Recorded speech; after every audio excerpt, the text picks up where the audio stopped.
அடடே லீலா மாப்பிள்ள வராங்க. அப்பா வாமா, எப்படி இருக்கற? நல்லா இருக்கேன்பா. பவானி நல்லா இருக்கமா. வாங்க. லீலா வாங்க. எப்படி இருக்கக்கா? நல்லா இருக்கேன்.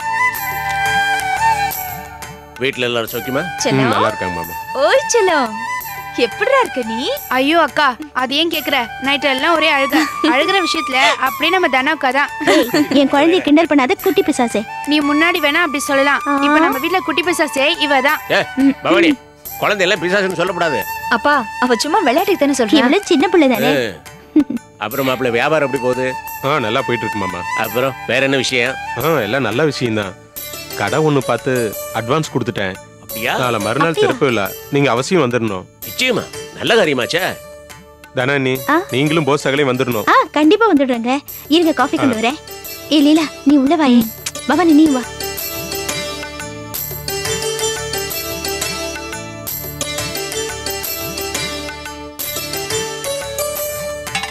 என்ன பவானி, எப்படி படிக்கிற? நல்லா படிக்கிறேன். நிஜமா? பவானி, இத கொண்டு போய் கொடு. போஸ் மாமா எங்கக்கா? மெட்ராஸ்க்கு போயிருக்காரு. வா. ஏ லீலா, உனக்கு ஒரு விஷயம் தெரியுமா? அந்த நாசமா போன இளங்கோ மறுபடியும் வந்துட்டானே. என்னக்கா என்ன சொல்ற? ஆமாண்டி, அவன் இப்ப மெட்ராஸ்ல தான் இருக்கானா. போட்டோ எடுக்கிற சாக்குல அவன் கோபி வீட்டுக்கு போய் ஏதோ கலாட்டா பண்ணிருக்கான் போல இருக்கு. எனக்கு ரொம்ப பயமா இருக்குடி. என்னக்கா இது? பூதம் கிளம்புன மாதிரி இருக்கு. பாவண்டி விஜி, ஊம கனவு கண்ட மாதிரி கடந்து தவிக்கிறா. அது விஷயமா என்ன ஏதுன்னு விசாரிக்கத்தான் போஸ் மாமா மெட்ராஸ்க்கு போயிருக்காரு. எனக்கு இப்ப விஜயை பார்த்து 4 வார்த்தை ஆறுதல் சொல்லணும்னு மனசு கடந்து தவிக்குது. சரிக்கா, திறப்பு விழா கழிக்க நானும் இவரும் விஜய் வீட்டுக்கு போவோம். நான் என்ன ஏதுன்னு விசாரிக்கிறேன். ஆமாண்டி, நீ விஜயை பார்த்து 4 வார்த்தை ஆறுதல் சொல்லடி. பாவண்டி அவ. சரிக்கா. அக்கா, கடை திறப்புக்கு நீயும் கண்டிப்பா வந்திருக்கா. எல்லார்கிட்டயும் சொல்லலான்னு இருக்கேன். எல்லாரும் வந்தா மீட் பண்ணி பேசுறதுக்கு வசதியா இருக்கும். சரி லீலா, ஆனா பவானிக்கு இப்ப டெஸ்ட் நடக்குது, எப்படி விட்டுட்டு வருது? காலையில சீக்கிரம் வந்திருக்கா. ஃபங்க்ஷன் முடிஞ்சதும் சாயந்தரம் சீக்கிரம் கிளம்பி போயிடுங்க. அதுவும் சரிதான். கண்டிப்பா வந்திருக்கா. இந்தா, இதை வச்சுக்கோ. சரி, நான் காஃபி போட்டு கொண்டு வரேன்.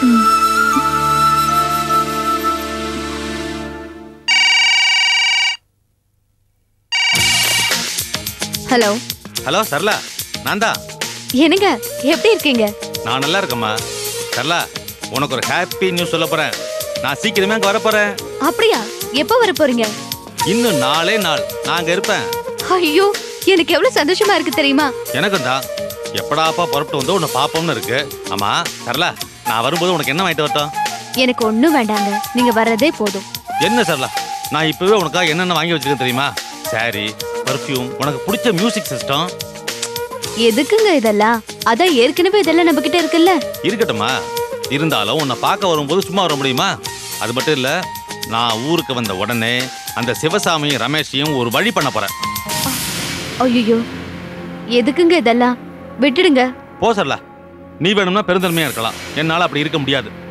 நான் வந்து அவனுங்களை 4 வார்த்தை கேட்டாதான் என் மனசு ஆறும். என்னங்க ப்ளீஸ். நான் சரி சரளா, விடு. அதான் 4 நாள் வந்துடுவேன்ல, நேர்ல பேசிக்குவோம். பாய்.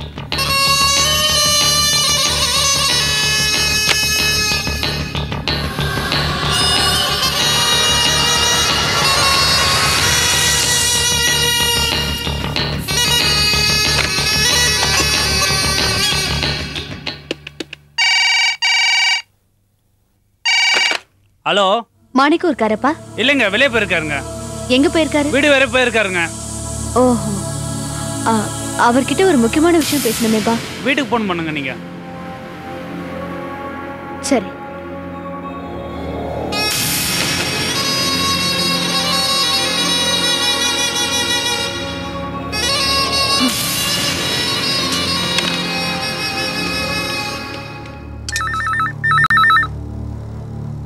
ஒரு நிமிஷங்க.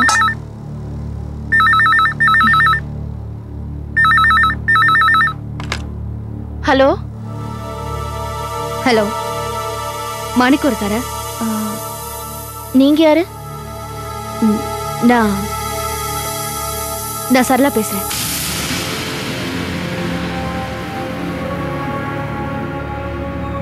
ஏங்க உங்களுக்கு phone. Ah.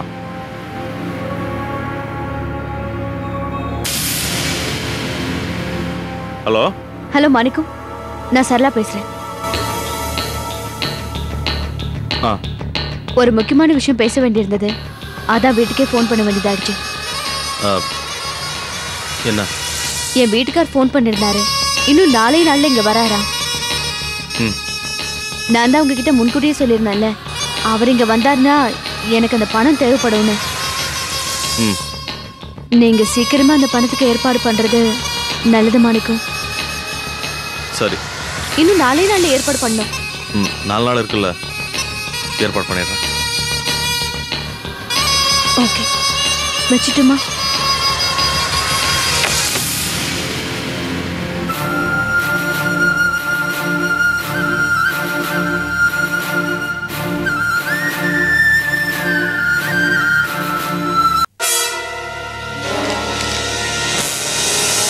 Please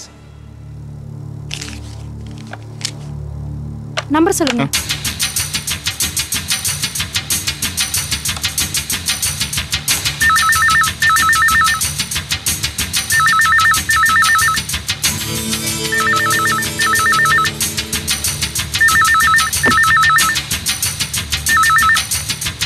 hello hello, Vijay இருக்காங்களா? நீங்க யாரு? நான் விஜயோட ஃப்ரெண்டு பேசுறேன், கொஞ்சம் கூப்பிடுறீங்களா? ஒரு நிமிஷம் லைன்ல இருங்க. அண்ணி, அண்ணி,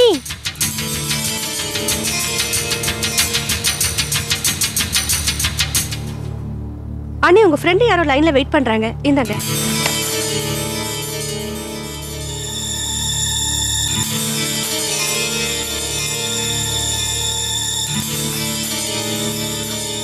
ஹலோ, நான் தாண்டி உன் முதல் புருஷன் பேசுறேன். என்ன ஷாக் ஆயிட்டியா? இது பார், நீ யார்கிட்ட சொன்னாலும் சரி, எவனை ஏவி விட்டாலும் சரி, உன்னை விட்டுருவேன் மட்டும் நினைக்காத. இது பாரு, நான் என்னைக்கோ செத்துருக்க வேண்டியவன், உயிருக்கு துணிஞ்சுதான் இன்னைக்கு இருக்கேன். எனக்கு நீ எப்படியும் வேணும்டி, அதுக்காக என்ன வேணாலும் செய்வேன்.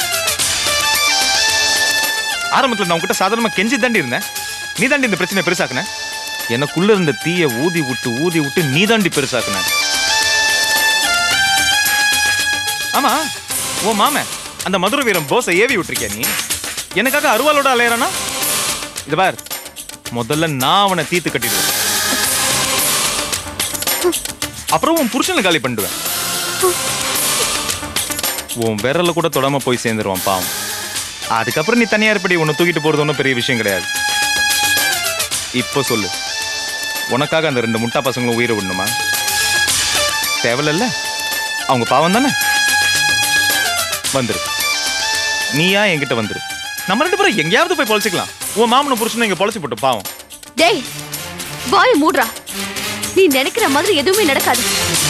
நீதான் நாய் மாதிரி நடு ரோட்ல அடிபட்டு சாக போற. என் மாமாவையோ இல்ல என் புருஷனையோ உன்னால எதுவுமே பண்ண முடியாது. பாத்துடலாமா? ஐயோ கே ராஸ்கல் பொறுக்கி. ச்சே,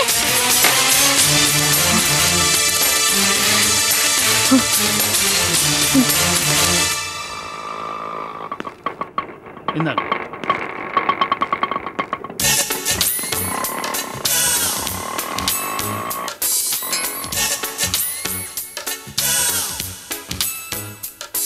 நிர்மலா, என்னங்க இன்னைக்கு இவ்ளோ ஜாலியா வரீங்க?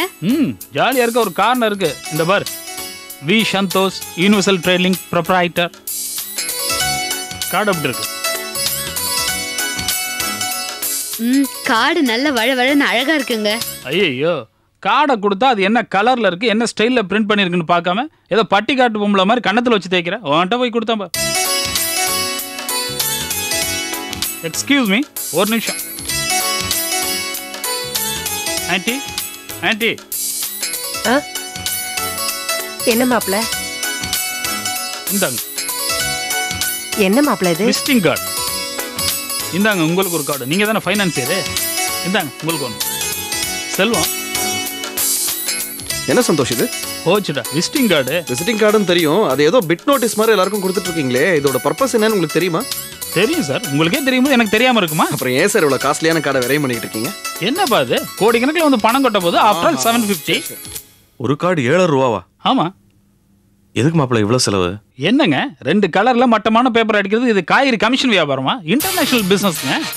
ஸ்பெஷலா எலைட் பீப்புள்ஸ் விஐபி எல்லாம் மீட் பண்ணும்போது அவங்க ரேஞ்சுக்கு கார்டு இருக்க வேண்டாமா? நிறைய செலவாயிருக்கும் போல இருக்கு. அட விடுங்காண்டி, கோடி கோடி வந்து கொட்ட போது இதுல என்ன இருக்கு? அப்படியா? உண்மையிலேயே நிறைய பணம் வருமா? ஆமாங்க, நிறைய பணம் வரும். அப்புறம் என்ன ஒண்ணு, இவ்வளவு பணம் வந்தா என்ன பண்றதுன்னே தெரியாது. அப்புறம் உங்க பையனுக்கு ஒரு ஃபெராரி கார் வாங்கி கொடுத்துறேன். ஃபெராரி கார் என்ன விலைன்னு தெரியுமா?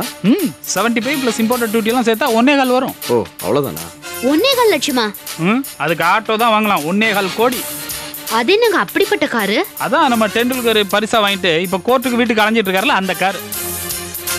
ஏன் மாப்பிள்ள, உங்களுக்கு தொழில் வச்சு கொடுக்கணும்னு நான் தான் தினம் மாணிக்கத்துக்கிட்ட சொல்லிக்கிட்டு இருந்தேன்.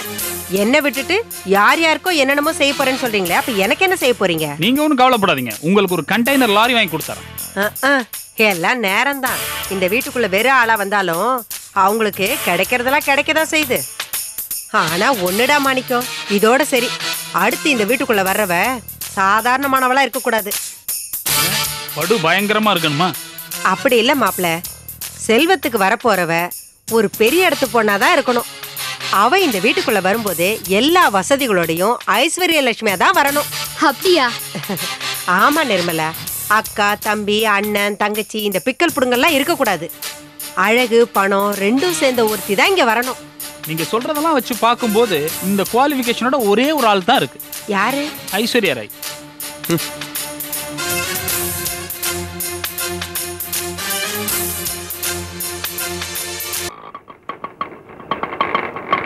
வெயிட் பண்ணுங்க, 5 நிமிஷம் வந்துடுறேன். இங்க 2 நந்திங்க இருக்கு, அதுங்களை எப்படி சமாளிக்கிறதுன்னு தான் தெரியல. அதெல்லாம் பாத்துக்கலாம் வாங்க. வா லீலா, வாங்க மாமா. எப்படி இருக்க? எப்படி இருக்கு நல்லா மாமா? இருக்க விஜய். இந்த விஜய். வாங்க ரவி. வாங்க ரவி, வாமா. சௌக்கியமா இருக்கீங்களா? நல்லா இருக்கோம். மாமா இல்ல, வெளியில போயிருக்காரு. மாமா கிட்ட ஆசீர்வாதம் வாங்கலான்னு வந்தோம். சரி, நீங்க 2 பேரும் நில்லுங்களேன். எதுக்கு? சேர்ந்து நில்லுங்க. என்னங்க, வாங்க ஆசீர்வாதம் வாங்கலாம். வாங்க. அடடே, என்னம்மா கால்ல எல்லாம் விழுந்துட்டு? புதுசா கடை ஒன்று ஆரம்பிக்க போறோம், அதுக்காக தான் உங்ககிட்ட ஆசீர்வாதம் வாங்கணும். உங்களை எல்லாத்தையும் கூப்பிடுறதுக்கு தான் வந்தோம், நீங்க அவசியம் வந்துடணும். வர்றதெல்லாம் இருக்கட்டும். என்ன கடை? சாராய கடை. வாயை முடிச்சு சொல்றதை கேளு. டேய் லூசு, நீயும் கேளு. தவணை முறையில பொருள் வித்துட்டு இருந்தேன் இல்லையா? ஆமா, வீடு வீடா போய் பால்கார மாதிரி காத்தாடியும் டீப் லைட்டும் வித்துட்டு இருந்தேன். இப்ப அதே பிசினஸ கடை வச்சு பண்ணலான்னு இருக்கேன். தவணை முறையிலையும் ரொக்கத்துக்கும் பொருள் கொடுக்கலான்னு இருக்கேன். ரொக்கமா எவன் வாங்க போறான்? இன்னைக்கு சிட்டில டீசனான ஷோரூம் எவ்வளோ இருக்கு. அங்க போவானா உங்ககிட்ட வருவானா? சரி, ஏதோ ஆரம்பிச்சுட்டேன், பாப்போம். லீலா, உங்ககிட்ட கொஞ்சம் பேசணும், வாயேன். இரு விஜய், லக்ஷ்மண் அண்ணாக்கு பதில் சொல்லிட்டு வரேன். என்ன சொல்ற? இவரை என்கரேஜ் பண்ணி பேசினார் இல்லையா, அவரை 4 வார்த்தை பாராட்டிட்டு வரேன். அதெல்லாம் விட உங்ககிட்ட ஒரு முக்கியமான விஷயம் பேசணும், வா. லீலா ஏதோ பாராட்டுறேன்னு சொன்னிச்சு, அதுக்குள்ள விஜய் வந்து கெடுத்து பிடிச்சு. ஒரு விதத்துல விஜய் உங்களுக்கு ஹெல்ப் தான் பண்ணிருக்கு. அப்படியா? விஜய் மட்டும் லீலாவை கூட்டிட்டு போலனா லீலாவோட பாராட்டு ரொம்ப நல்ல விதமா இருந்திருக்கும். நல்ல வேலை தப்பிச்சிட்டீங்க அண்ணே. நீங்களும் வந்துடணும். எதுக்கு ரவி இந்த ஃபார்மாலிட்டிஸ் எல்லாம்? ஏதோ கோபி கூப்பிடணும் வந்தீங்க, கூப்பிட்டு போக வேண்டியதானே? ஏன் இப்படி சொல்றீங்க? உங்களை எல்லாத்தையும் கூப்பிட்டு தான் நாங்க வந்திருக்கோம். இதை பாருங்க ரவி, நீங்க ஆரம்பிக்கிற பிசினஸ் சிட்டில மூல முடுக்கெல்லாம் இருக்கு. அப்புறம் எதுக்கு அதே பிசினஸ்? அப்படி இல்லைங்க, வீட்டுல சும்மா உட்காந்துட்டு இருக்கிறதுக்கு இது மாதிரி ஏதாவது பண்ணலாம்ல, அதான். ஆமா, என்ன ஆச்சு உங்களுக்கெல்லாம்? சிதம்பரத்தோட மருமகனுங்க ஒவ்வொருத்தரும் புதுசா பிசினஸ் ஆரம்பிக்கிறோன்னு புறப்பட்டீங்க. பாவம் சிதம்பரம் உங்களுக்கெல்லாம் பொண்ணு கொடுத்துட்டு அல்லாடிட்டு இருக்காரு. ஆனா நீங்க பரவாயில்லைங்க, உங்க மாமனாருக்கு எந்த கஷ்டமும் கொடுக்கறது இல்ல, வீட்டோட இருக்கீங்கல்ல.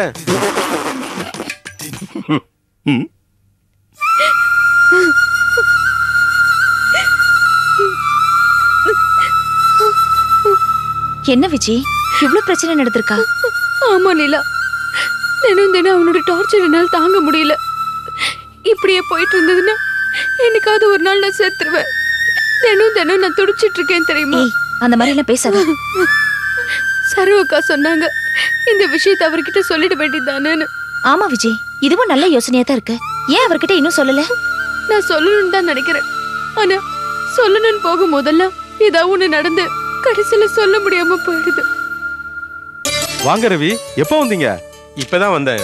நீங்க எப்படி இருக்கீங்க? நல்லா இருக்கேங்க. நானும் லீலாவும் தான் வந்தோம். சகோதரிங்க 2 பேரும் பேசிட்டு இருக்காங்க. என்ன விசேஷம் சொல்லுங்க. புதுசா கடை திறக்கிறேன், உங்களை கூப்பிடலான்னு தான் வந்தேன். அப்படியா? நல்ல விஷயமாச்சே. எப்ப? நாளைக்கு தான். கண்டிப்பா நீங்க வந்துடணும். என்னங்க இதெல்லாம் சொல்லணுமாண்ணே? கண்டிப்பா வந்துருவான். ஆமா, என்ன கடை திறக்கிறீங்க? ஏற்கனவே பண்ணிட்டு இருந்த பிசினஸ் தான், இப்ப கடை வச்சு பண்றேன். அப்படியே வேற ஏதாவது பண்ணலாம் இல்லையா? ஏஜென்சியும் எடுக்கலாம். நல்ல ஐடியாங்க. இன்னும் சொல்ல போனா இதை நீங்க முன்னாடி ஆரம்பிச்சிருக்கணும். ரொம்ப தேங்க்ஸ்ங்க. All the best. பின்னாடி பேசிட்டு இருக்காங்க, பார்த்து வந்துடுறேன். சரி.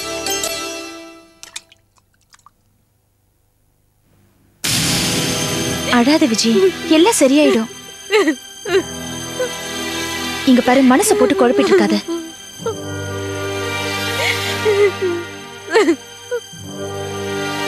ப்ளீஸ் விஜய். வாங்க. என்ன புது கடையெல்லாம் திறக்கிறீங்களாம்ல? வாழ்த்துக்கள். தேங்க்யூ. நல்லா இருக்கீங்களா? நல்லா இருக்கேங்க. விஜய், உங்களுக்கெல்லாம் காஃபி போட்டு கொடுத்தியா? இல்லங்க, இனிமேதான். முதல்ல காஃபி போட்டு கொடு போ. சரி.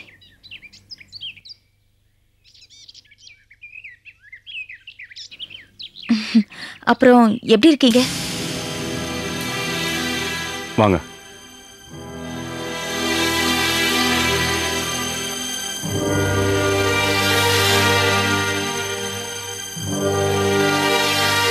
இப்ப நீங்க கேட்ட கேள்விக்கு பதில் உங்க தங்கச்சிட்ட தாங்க கேட்கணும். என்ன சொல்றீங்க? ஆமாங்க. அது என்னைய தவிர உங்க வீட்டாளுங்க எல்லார்ட்டையும் நல்லா பேசுது. அப்ப அதுக்கு தானே எல்லாம் தெரியும். அப்ப அதுக்கு தான் கேட்கணும். உங்க தங்கச்சிக்கிட்ட ஏதோ குழப்பம் இருக்குங்க.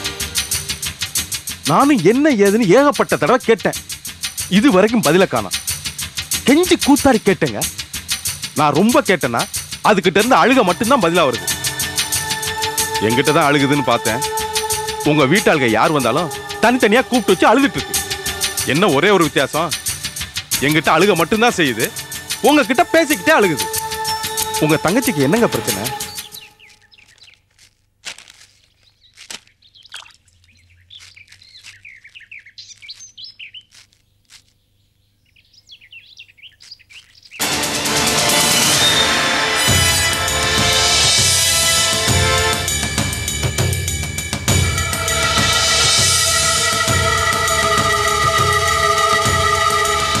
மாமா, இந்தாங்க காஃபி.